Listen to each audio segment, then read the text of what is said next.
Welcome to the Bible in 1 Year with Melissa Sykes. Today is February 8th. When Adam and Eve ate the forbidden fruit, they failed to exercise dominion over their own appetites and ambitions. Since then, every person struggles with unruly appetites and sinful ambitions. Left undisciplined, people bring personal destruction and communal ruin. Here, the community of Israel is called to be distinct from the nations around them. God's presence in their midst sets them apart from all other nations. They are not to be like all other people. The Lord requires all the men of Israel to attend 3 primary annual festivals. These festivals remind Israel of God's activity on their behalf, His bountiful provision, and the need for gratitude. God establishes boundaries for the land His people would soon inherit and raises up a group of leaders among them, while continuing to set Moses apart. The Israelites agree with God's terms. Those who dwell in God's presence must be characterized by complete devotion to Him. Social responsibility. Exodus chapter 22, verses 16 through 31, around 1446 or 1280 BC. If a man seduces a virgin who is not engaged to anyone and has sex with her, he must pay the customary bride price and marry her. But if her father refuses to let him marry her, the man must still pay him an amount equal to the bride price of a virgin. You must not allow a sorceress to live. Anyone who has sexual relations with an animal must certainly be put to death. Anyone who sacrifices to any god other than the Lord must be destroyed. You must not mistreat or oppress foreigners in any way. Remember, you yourselves were once foreigners in the land of Egypt. You must not exploit a widow or an orphan. If you exploit them in any way and they cry out to me, then I will certainly hear their cry. My anger will blaze against you, and I will kill you with the sword. Then your wives will be widows and your children fatherless. If you lend money to any of my people who are in need, do not charge interest as a moneylender would. If you take your neighbor's cloak as security for a loan, you must return it before sunset. This coat may be the only blanket your neighbor has. How can a person sleep without it? If you do not return it and your neighbor cries out to me for help, then I will hear, for I am merciful. You must not dishonor God or curse any of your rulers. You must not hold anything back when you give me offerings from your crops and your wine. You must give me your firstborn sons. You must also give me the firstborn of your cattle, sheep, and goats. But leave the newborn animal with its mother for 7 days, then give it to me on the 8th day. You must be my holy people. Therefore do not eat any animal that has been torn up and killed by wild animals. Throw it to the dogs. A call for justice. Exodus chapter 23, verses 1 through 13. You must not pass along false rumors. You must not cooperate with evil people by lying on the witness stand. You must not follow the crowd in doing wrong. When you are called to testify in a dispute, do not be swayed by the crowd to twist justice. And do not slant your testimony in favor of a person just because that person is poor. If you come upon your enemy's ox or donkey that has strayed away, take it back to its owner. If you see that the donkey of someone who hates you has collapsed under its load, do not walk by. Instead, stop and help. In a lawsuit, you must not deny justice to the poor. Be sure never to charge anyone falsely with evil. Never sentence an innocent or blameless person to death, for I never declare a guilty person to be innocent. Take no bribes, for a bribe makes you ignore something that you clearly see. A bribe makes even a righteous person twist the truth. You must not oppress foreigners. You know what it's like to be a foreigner, for you yourselves were once foreigners in the land of Egypt. Plant and harvest your crops for 6 years, but let the land be renewed and lie uncultivated during the 7th year.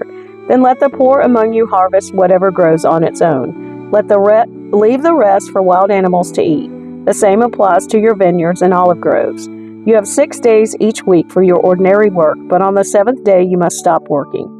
This gives your ox and your donkey a chance to rest. It also allows your slaves and the foreigners living among you to be refreshed. Pay close attention to all my instructions. You must not call on the name of any other gods. Do not even speak their names. 3 annual festivals. Exodus chapter 23, verses 14 through 19. Each year you must celebrate 3 festivals in my honor. First, celebrate the festival of unleavened bread. For 7 days the bread you eat must be made without yeast, just as I commanded you. Celebrate this festival annually at the appointed time in early spring in the month of Abib, for that is the anniversary of your departure from Egypt. No one may appear before me without an offering. Second, celebrate the festival of harvest when you bring me the first crops of your harvest. Finally, celebrate the festival of the final harvest at the end of the harvest season, when you have harvested all the crops from your fields. At these 3 times each year, every man in Israel must appear before the sovereign, the Lord. You must not offer the blood of my sacrificial offerings together with any baked goods containing yeast, and do not leave the fat from the festival offerings until the next morning. As you harvest your crops, bring the very best of the first harvest to the house of the Lord your God. You must not cook a young goat in its mother's milk. A promise of the Lord's presence. Exodus chapter 23, verses 20 through 33. See, I am sending an angel before you to protect you on your journey and lead you safely to the place I have prepared for you. Pay close attention to him and obey his instructions. Do not rebel against him, for he is my representative, and he will not forgive your rebellion. But if you are careful to obey him, following all my instructions, then I will be an enemy to your enemies, and I will oppose those who oppose you. For my angel will go before you and bring you into the land of the Amorites, Hittites, Perizzites, Canaanites, Hivites, and Jebusites, so you may live there, and I will destroy them completely. You must not worship the gods of these nations or serve them in any way or imitate their evil practices. Instead, you must utterly destroy them and smash their sacred pillars. You must serve only the Lord your God. If you do, I will bless you with food and water, and I will protect you from illness. There will be no miscarriages or infertility in your land, and I will give you long, full lives. I will send my terror ahead of you and create panic among all the people whose land you invade. I will make all your enemies turn and run. I will send terror ahead of you to drive out the Hivites, Canaanites, and Hittites. But I will not drive them out in a single year, because the land would become desolate, and the wild animals would multiply and threaten you. I will drive them out a little at a time until your population has increased enough to take possession of the land. And I will fix your boundaries from the Red Sea to the Mediterranean Sea, and from the eastern wilderness to the Euphrates River. I will hand over to you the people now living in the land, and you will drive them out ahead of you.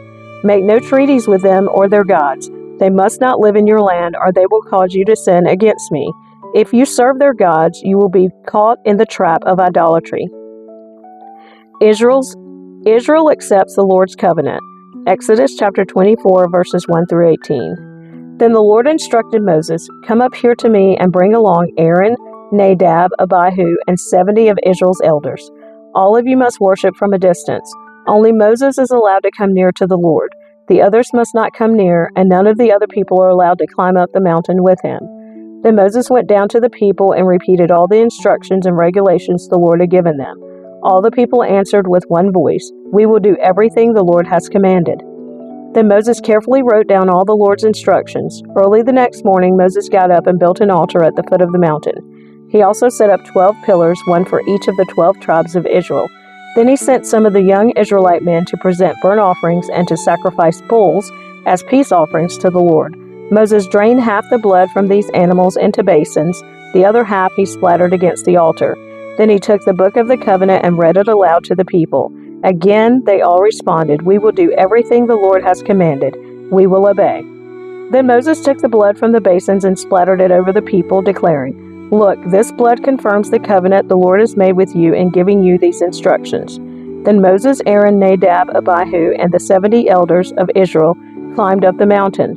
There they saw the God of Israel. Under his feet there seemed to be a surface of brilliant blue lapis lazuli, as clear as the sky itself.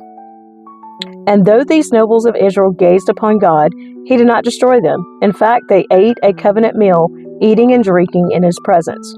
Then the Lord said to Moses, "Come up to me on the mountain. Stay there, and I will give you the tablets of stone on which I have inscribed the instructions and commands, so you can teach the people." So Moses and his assistant Joshua set out, and Moses climbed up the mountain of God.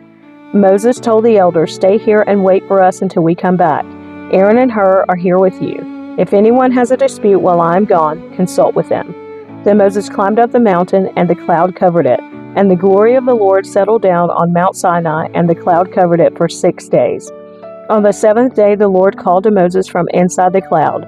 To the Israelites at the foot of the mountain, the glory of the Lord appeared at the summit like a consuming fire. Then Moses disappeared into the cloud as he climbed higher up the mountain. He remained on the mountain 40 days and 40 nights.